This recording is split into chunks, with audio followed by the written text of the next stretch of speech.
अगर आपको पता चले कि भारत का कोई पीएम पाक की बातों में आ जाए और अपने सैनिकों को पाक की जेल में मरने छोड़ दे, तो क्या आप उसे फौलादी कहेंगे? लेकिन फिर भी 1971 के युद्ध जीतने के बाद इंदिरा को आयरन लेडी का खिताब दे दिया गया। पाकिस्तान से 1971 का युद्ध सेना ने मात्र 13 दिनों में जीत लिया था, लेकिन इंदिरा ने उस जीत को बेकार कर दिया। जानिए कैसे। पहला, घाटे का सौदा। शिमला समझौते पर 2 जुलाई 1972 में हस्ताक्षर हुए, जिसके बाद ये युद्ध देश के लिए काफी नुकसानदेह साबित हुआ। इंदिरा के पास पूर्वी पाकिस्तान की 15,000 वर्ग किलोमीटर जमीन और 93,000 पाकिस्तानी युद्ध बंदी सैनिक थे, जो कि पाकिस्तान के कुल आर्मी का 1/4 हिस्सा था। लेकिन इंदिरा ने इसके जरिए भारत के किसी हित के बारे में नहीं सोचा और सब कुछ मुफ्त में ही वापस कर दिया। शिमला समझौते से पाकिस्तान को वो सब कुछ वापस मिल गया जो उसे चाहिए था, क्योंकि बेवकूफ इंदिरा ने पाकिस्तान पीएम भुट्टो की बात मान ली कि वो सब ठीक कर देगा कुछ समय में। लेकिन ऐसा नहीं हुआ।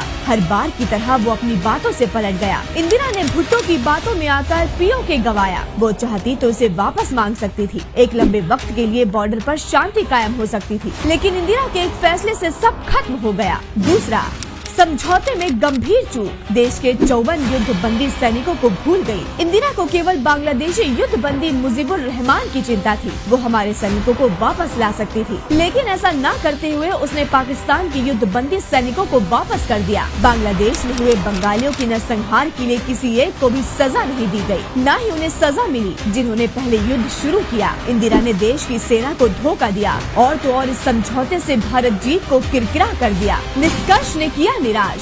सुरक्षा बलों ने 93,000 पाक सैनिकों से आत्मसमर्पण करवाया, एक ऐतिहासिक जीत दर्ज की। पूर्वी पाकिस्तान खत्म कर बांग्लादेशियों को जुल्म से बचाया, लेकिन इंदिरा ने इन सब पर पानी फेर दिया। तो क्या इंदिरा को आयरन लेडी जैसी किसी उपनाम से नवाजा जाना चाहिए? क्या इंदिरा ने ऐसा कोई काम किया जिससे आने वाली पीढ़ी को कोई फायदा मिले? क्या इंदिरा ने अपने पिता की गलतियों में जरा भी सुधार किया? जवाब है नहीं, बल्कि वो भी पाकिस्तानियों के हाथों वैसे ही मूर्ख बनी जैसे उसके पिता नेहरू बने थे।